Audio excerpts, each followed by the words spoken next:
You want to make your dirt bike or ATV street legal, but you're not sure where to begin? I'm Kanan from Dirt Legal, and today we're going to walk you through the process from A to Z. In this video, we're going to cover the local laws for your conversion, the parts you're going to need, and we're going to throw in a few tips along the way. For most owners with moderate mechanical abilities and some basic tools, this is going to be an easy conversion. Now, there seems to be a rumor out there that you have to have a title when you purchase your ATV or your dirt bike as new. There's also another rumor out there that all you have to do is strap on a headlight onto a dirt bike or an ATV and it's immediately street legal. Well, the honest truth is neither of those are particularly true. Making a dirt bike or an ATV compliant with your local laws is going to take a little bit of time, a little bit of money for parts, and if you're not completely sure on what that requires for your local laws, there is a link in the description to help you with some of the local laws near you. Now, while this list is going to be good, it may not cover exactly everything for your local requirements. So be sure to check your state's DOT requirements against making your ATV or dirt bike completely street legal. Now, immediately when you think street legal, probably the first thing that comes to your mind is a set of headlights. Now, headlights are going to be required on any ATV or dirt bike that needs to be made street legal. It also needs to be on full time, and it needs to be switchable from a low beam to high beam. You're probably going to have a choice of adding headlights with a halogen bulb or an LED bulb, and there are a lot of options available. So double check which one is going to make sense most for your ATV or dirt bike. And in either case of what you choose, make sure it's not blinding to oncoming drivers. Now, you're also going to need a tail light for your ATV or your dirt bike. And with the right lens, you can knock out 4 DOT requirements. It needs to have the ability to be on for notification to other drivers that you're there. It needs to show that you can stop. It has the ability to turn with turn signals for a left or a right. And it also needs to have a license plate lamp to illuminate your license plate at night. In some states, the lights need to be connected to a battery and it must remain on for at least 20 minutes. So you might check to see if you want a halogen bulb or an LED. An LED significantly reduces the draw on the battery, which might make it a lot better option for you converting your bike. Now, the switches for the tail lamp need to be installed so that the foot pedal or the brake lever with your hand needs to light up the tail light. Now, the easiest way to do that is with a banjo bolt switch. That way, when you apply either brake, it immediately puts pressure on the switch and the switch will then turn on the brake light. If that's not going to work for you, there are also mechanical switches available for drum brake systems that may be better or more applicable for your situation. Now, depending upon your DOT requirements for your state's local laws, you may also need to install mirrors. Now, some don't mind having a mirror above the handlebars, some may prefer it to low, and your state may not even require a mirror. If you need 1 or 2, one for each side, you can decide whether you prefer it above your handlebar, below your handlebar, and if you do choose to install one, make sure it's a wide angle so you can clearly see the maximum amount of real estate behind you to be safe. Now, turn signals may or may not be required within your state.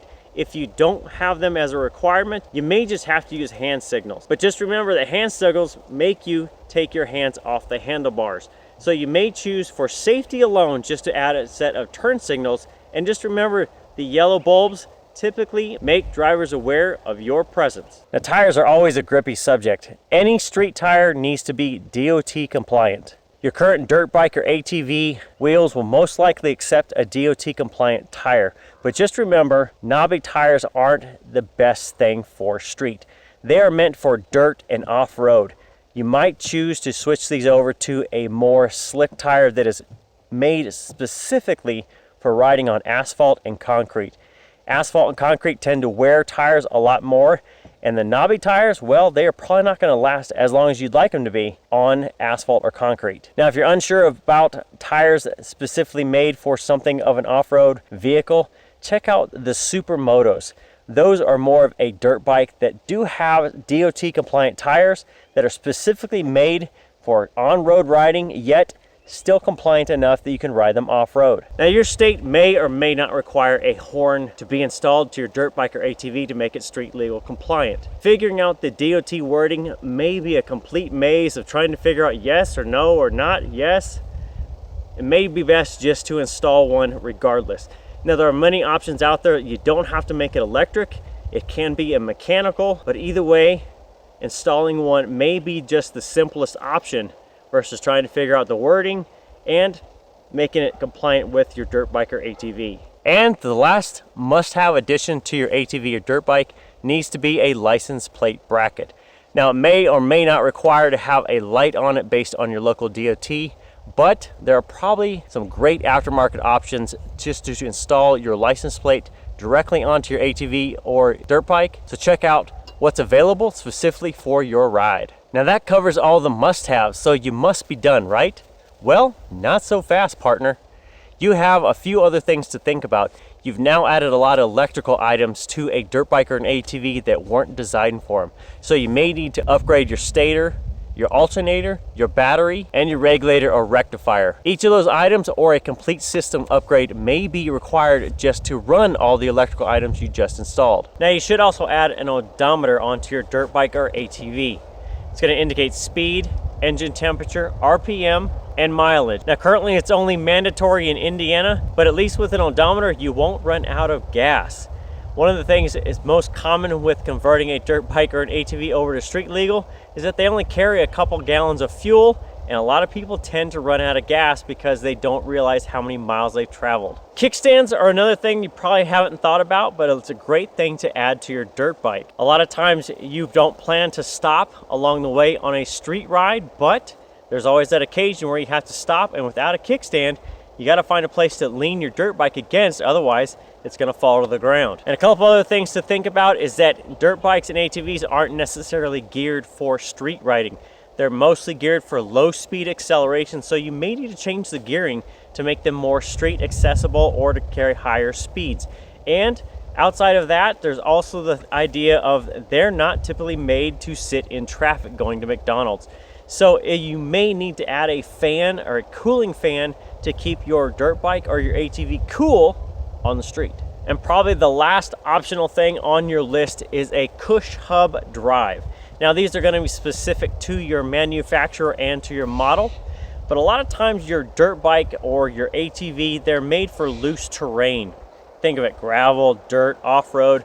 A lot of times that loose terrain means that you don't have to worry necessarily about overloading the transmission.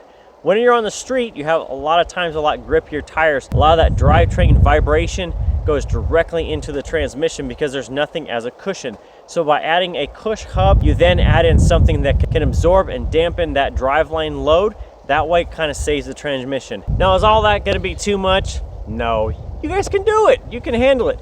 But if you need a little help, Dirt Legal is here to offer assistance. Dirt Legal offers support 24/7, 365 days a year, available at the 1-800 number in the video description. If you're having trouble installing any parts or anything else, give us a call. We will be glad to help out. Our service is extremely simple. Simply place your order on our website, enter your vehicle information, and fill out the paperwork that we send you. Then you're just going to return it all with your title or your bill of sale. Once we receive it, we'll send it into the DMV for you, and you can expect your license plate and registration in just a few weeks. So when you're ready to get your bike titled, registered, or converted over, let Dirt Legal handle all the headaches for you.